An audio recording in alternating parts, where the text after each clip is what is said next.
On n'a pas besoin de cette saloperie ici, a dit ma mère. Elle m'a arraché le petit gâteau au chocolat des mains et l'a jeté droit dans la poubelle en métal. Puis mon père, Ryan, s'est avancé. Il ne m'a pas souhaité un joyeux anniversaire. Il m'a tendu une lourde enveloppe couleur crème, frappée du logo de son entreprise. Tu es un investissement raté. Jasmine, a-t-il dit, la voix si forte que la centaine de membres de la famille présents pouvaient entendre. Voici la facture pour chaque centime que nous avons gaspillé à te maintenir en vie. Paie-la ou disparais de ma vue pour toujours. Mes mains tremblaient en l'ouvrant. À l'intérieur, une seule feuille de papier, une facture, total due 250 000 €, une liste détaillée pour les couches, le loyer et des frais de désagrément de 10 000 €. Le silence est tombé, un silence de mort. J'ai regardé le papier, puis je l'ai regardé. Lui, je n'ai pas pleuré, je n'ai pas crié. J'ai juste senti la part de moi qui voulait leur amour s'éteindre, définitivement. J'ai refermé le dossier, calmement, j'ai mis la facture dans mon sac, j'ai tourné les talons et j'ai franchi la porte sans un mot. Je me tenais là, avec la note pour ma propre enfance. Mon appartement était sombre quand je suis rentrée. Ça sentait le placo humide et le détergent au citron. Je n'ai pas allumé la lumière, je me suis juste assise par terre, le dos contre la porte, serrant toujours le sac avec la facture à l'intérieur. Je m'appelle Jasmine, j'ai 26 ans, et depuis 5 ans, je vis comme un fantôme dans ma propre vie. J'ai balayé mon studio du regard. 30 mètres carrés de rien. Mon matelas était à même le sol, parce que je ne pouvais pas me payer un sommier. Depuis 2 semaines, mon dîner se composait de nouilles instantanées et d'eau du robinet. Chaque jour, je marchais 5 kilomètres pour aller au travail, qu'il pleuve ou qu'il vente, parce qu'économiser 2,50 € sur le ticket de bus, ça finissait par compter. Je n'étais pas pauvre parce que je n'avais pas un bon travail. J'étais experte comptable judiciaire pour un cabinet de taille moyenne.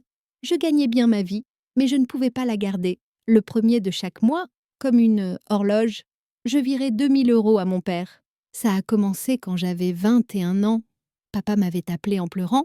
L'entreprise coulait, disait-il. La banque allait saisir la maison où j'avais grandi, la maison où ma petite sœur Alissa vivait encore. Il m'a dit que j'étais la seule à pouvoir les sauver. Il m'a dit que j'étais son roc. Alors, j'ai pris mes responsabilités, j'ai tout sacrifié. Je n'ai pas acheté de nouveaux vêtements, je ne suis pas sortie avec des amis, je n'ai eu aucune relation. Je suis devenue une machine à convertir les heures de ma vie en argent pour eux. Je pensais être l'héroïne de l'histoire. Je pensais que je mettais un toit au-dessus de la tête de ma famille. Assise là, sur mon sol, tremblante, j'ai sorti mon téléphone. J'avais besoin d'une distraction. Loin de cette facture qui me brûlait dans le sac, une notification est apparue. C'était Alissa.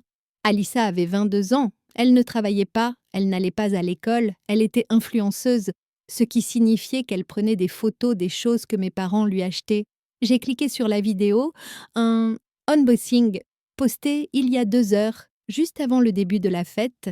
Salut tout le monde, gazouillait Alissa à l'écran. Elle était assise sur son lit dans la suite parentale, la chambre qui était la mienne avant que je ne déménage. Elle était radieuse, en pleine santé, bien nourrie. Papa vient de me faire le plus beau des cadeaux d'anniversaire en avance. Il a dit que je le méritais, parce que je suis son rayon de soleil. Elle a sorti un sac d'une housse de protection, un sac de créateur, cuir jaune canari, finition dorée. Je savais exactement combien coûtait ce sac, car j'auditais des entreprises de luxe. 5 000 €. J'ai mis la vidéo en pause. J'ai regardé l'heure de publication, 16 heures. J'ai ouvert mon application bancaire. J'ai regardé mon historique de transactions. Il y a 3 jours, j'avais envoyé mon virement mensuel pour le crédit de la maison. 2 000 €, le montant exact. Papa avait dit qu'il était à court. Mon estomac s'est retourné. J'ai eu la nausée. Une sueur froide a perlé sur ma nuque. J'ai ouvert le calendrier. Le mois dernier, j'ai envoyé l'argent le 3. Le 5, Alissa a posté une nouvelle paire de boucles d'oreilles en diamant. Le mois d'avant, j'ai envoyé de l'argent pour des ou réparations de toiture d'urgence. 2 jours plus tard, ma mère postait des photos d'un week-end au spa dans un palace à Deauville. Je ne sauvais pas la maison. Je ne l'avais jamais sauvée. La maison n'était pas en danger. L'entreprise ne coulait pas. Mon père ne pleurait pas parce qu'il avait peur de se retrouver à la rue. Il pleurait parce qu'il savait que ça marchait avec moi. Je n'étais pas une fille pour eux, je n'étais même pas une personne. J'étais un service, un appareil qu'on branche quand on a besoin d'argent et qu'on débranche quand on veut faire la fête. J'ai regardé à nouveau la facture dans mon sac, frais de désagrément. Ils ne me détestaient pas parce que j'étais mauvaise, ils me détestaient parce qu'ils devaient m'exploiter. Et me regarder leur faisait ressentir une infime lueur de culpabilité. Alors ils transformaient cette culpabilité en rage. Ils se sont convaincus que je leur devais tout ça pour pouvoir dormir la nuit, pendant qu'ils volaient mon avenir pour financer la vanité d'Alissa. J'ai fermé les yeux. La tristesse qui m'avait écrasée pendant 5 ans s'est évaporée. À la place, quelque chose de froid et de tranchant s'est mis en place. Mon cerveau d'experte comptable venait enfin de se réveiller. Il voulait traiter notre relation comme une transaction commerciale. Il voulait parler de qui devait quoi à qui. D'accord, ai-je murmuré dans la pièce vide. Faisons un audit des comptes. 2 jours après le dîner d'anniversaire, mon téléphone a sonné. C'était mon père. J'ai fixé l'écran. Une partie de moi, l'ancienne part désespérée, espérait qu'il appelait pour s'excuser. Peut-être qu'il avait réalisé que la facture était cruelle. Peut-être qu'il voulait me dire qu'il m'aimait. J'ai décroché. Jasmine, a-t-il dit. Pas de bonjour, pas d'excuses. Sa voix était impatiente, comme s'il commandait un café. J'ai besoin que tu viennes. L'équipe de nettoyage me demande 500 € pour vider le bureau avant le gala. C'est du vol. Je ne paierai pas ça. Tu dois venir le faire. J'ai serré le téléphone. Tu veux que je nettoie ton bureau. Je veux que tu gagnes ta pitance. A-t-il lâché. Tu nous dois toujours l'argent de la facture. Considère ça comme un acompte. Sois là dans 1 heure et ne mets rien de chic. C'est dégoûtant là-dedans. Il a raccroché. Je n'ai pas jeté le téléphone. Je n'ai pas pleuré. Un calme étrange m'a envahi. Il n'appelait pas une fille. Il appelait une servante. Mais il commettait aussi une erreur tactique monumentale. Il invitait une experte comptable judiciaire dans la pièce où il gardait ses secrets financiers. J'ai conduit jusqu'à la propriété. Le portail s'est ouvert et je me suis garée à côté de sa Lexus immaculée. La maison était majestueuse, un monument à leur ego. Mais je savais maintenant qu'elle était bâtie sur des mensonges et sur mon argent volé. Papa m'a accueilli à la porte. Il était en tenue de golf, polo, pantalon de marque. Il n'a pas croisé mon regard. Il m'a juste fait signe de le suivre jusqu'au bureau. La pièce sentait le cigare froid et le vieux papier. C'était un désastre. Des piles de dossiers s'entassaient sur le bureau en acajou, débordant sur le sol. Dans un coin, il y avait 3 grands cartons fermés avec du ruban adhésif. Il a donné un coup de pied dans le carton le plus proche avec son mocassin de luxe. Ça, c'est les vieilleries, a-t-il dit. Vieilles factures, paperasse des impôts, des trucs inutiles. Tu me prends ces 3 cartons, tu les sors près du brasero dans le jardin et tu me brûles tout ça. Je ne veux pas qu'il reste le moindre bout de papier. Les invités du gala utiliseront cette pièce comme fumoir. Et je ne veux pas que ça ressemble à une décharge. Il m'a regardé, attendant que je proteste. Il voulait que je me dispute. Il voulait que je dise « Je ne suis pas ta bonne », pour qu'il puisse me hurler dessus que j'étais une ingrate. C'était son jeu préféré. Mais j'avais un nouveau plan. Dans mon métier, on apprend que les criminels sont les plus dangereux quand ils se sentent menacés. Quand ils se sentent en sécurité, c'est là qu'ils deviennent négligents. C'est là qu'ils laissent que la porte du coffre-fort ouverte. J'ai laissé tomber mes épaules, j'ai courbé le dos, j'ai forcé ma voix à paraître petite et vaincue. Oui, papa, ai-je murmuré en fixant le sol. Je m'en occupe. La tension a quitté son corps instantanément. Il a eu un sourire suffisant. Il voyait exactement ce qu'il voulait voir. Une fille brisée qui connaissait sa place. Bien, a-t-il dit en regardant sa montre. J'ai un départ au golf. Fais en sorte que cet endroit soit impeccable quand je reviens. Il a attrapé ses clés et il est parti. J'ai attendu. J'ai entendu la porte d'entrée se fermer. J'ai entendu le moteur de la Lexus démarrer et s'éloigner dans l'allée. Le silence est revenu dans la maison. J'étais seule. J'ai regardé les trucs inutiles qu'il voulait que je brûle. Mon père était arrogant, mais il était aussi paresseux. Il ne déchiquetait pas les documents parce que les déchiqueteuses se bloquaient. Il n'engageait pas de service professionnel parce qu'il était radin. Il confiait la destruction de son histoire financière à la seule personne qu'il pensait trop stupide pour la comprendre. J'ai verrouillé la porte du bureau. Je me suis approchée du premier carton et j'ai arraché le ruban adhésif. D'accord, Ryan, ai-je dit à la pièce vide. Voyons un peu ce que tu essayes de cacher. Assise sur le sol du bureau de mon père, entourée par l'odeur de la poussière et des vieux secrets. J'ai sorti mon téléphone et ouvert l'appareil photo. Mode collecte de preuves. J'ai ouvert le premier carton, surtout des vieilleries, de vieilles factures d'électricité, des garanties expirées. Et puis, au fond, j'ai trouvé une enveloppe Kraft. Elle était scellée, mais la colle avait séché et s'était décollée. À l'intérieur, des relevés bancaires, pas de Ryan Consulting, ni de leur compte personnel. C'étaient ceux d'Alyssa Ventures RLI. Je les ai feuilletés. L'adresse de la SARL était celle de cette maison. Le gérant était mon père. Et les dépôts, mon souffle s'est coupé. Chaque premier du mois, il y avait un dépôt de 5 000 €. Le libellé disait simplement « Kevin, investissement, tonton Kevin, mon gentil, mon naïf tonton Kevin », qui avait travaillé dans le bâtiment toute sa vie et qui avait fait confiance à son grand frère pour gérer son fonds de pension. Papa avait dit à tout le monde qu'il investissait l'argent de Kevin dans des startups de la tech à haut rendement. J'ai regardé les retraits, juste à la ligne suivante de chaque relevé. Débit Galerie Lafayette, 2 400 €. Débit Air France première classe, 1 800 €. Débit Hôtel Ritz, 950 €. Il n'y avait pas de start-up, il n'y avait pas d'investissement. Mon père prenait les économies de toute une vie de son propre frère, les faisait transiter par une société écran et les utilisait pour payer le style de vie d'influenceuse d'Alyssa. Ce sac jaune canari qu'elle avait posté, c'est tonton Kevin qui l'avait payé. Son voyage à Cancun. Tonton Kevin aussi. Une vague de nausées m'a submergée, brûlante et aiguë, me volait. À moi, c'était une chose. J'étais jeune, je pouvais m'en remettre. Mais Kevin avait 60 ans. C'était son avenir, c'était sa vie. J'ai photographié chaque page. Mes mains tremblaient, mais les photos étaient nettes. Je suis passée au deuxième carton. Celui-ci était plus en désordre, des reçus en vrac, des notes manuscrites. Et puis je l'ai vu, le double carbone de la facture qu'il m'avait donnée pour mon anniversaire. Il était agrafé à un formulaire fiscal, dans la marge, de l'écriture anguleuse et si distinctive de mon père, une note pour son comptable, à passer en frais de formation et développement du personnel pour le cabinet de conseil.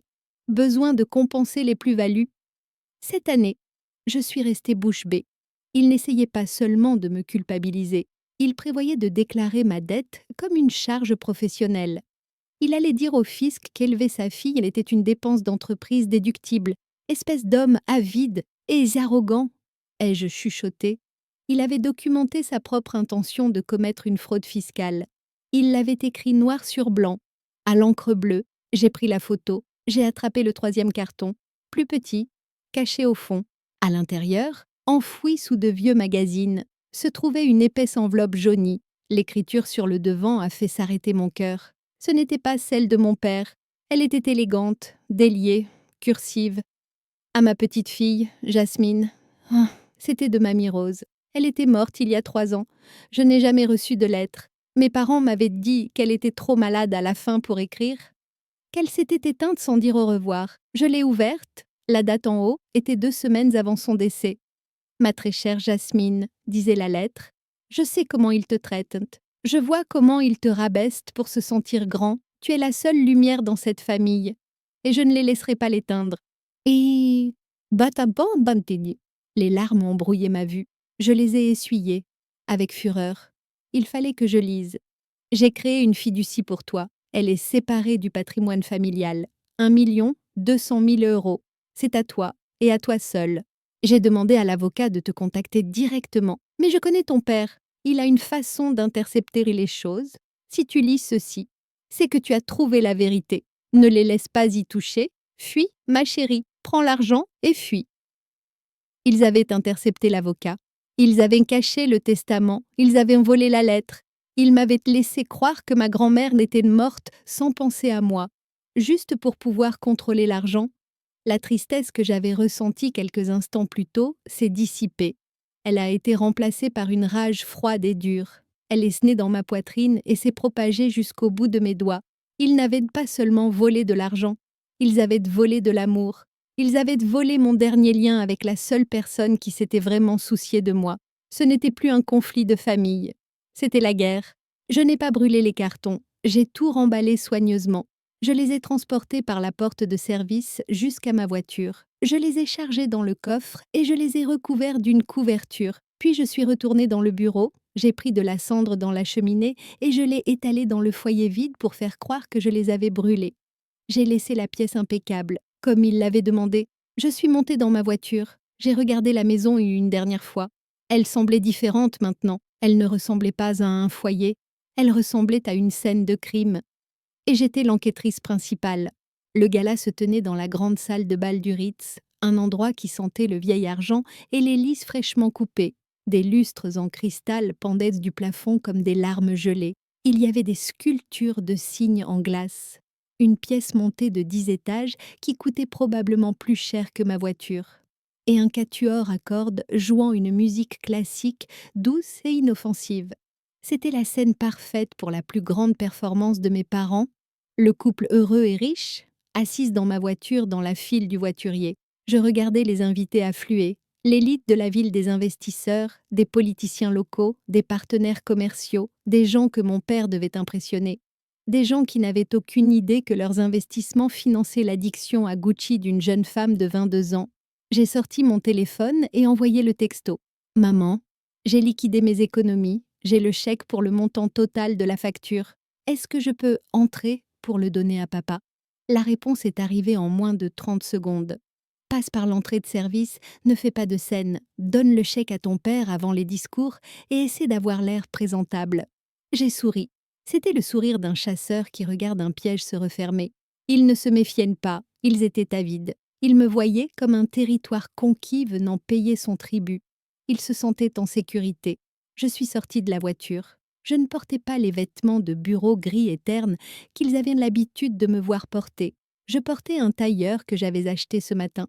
Il était impeccablement coupé, ajusté et rouge sang, un tailleur de pouvoir. C'était la couleur d'un drapeau d'alerte, la couleur d'un contrôle fiscal. Je serrais mon sac à main contre moi.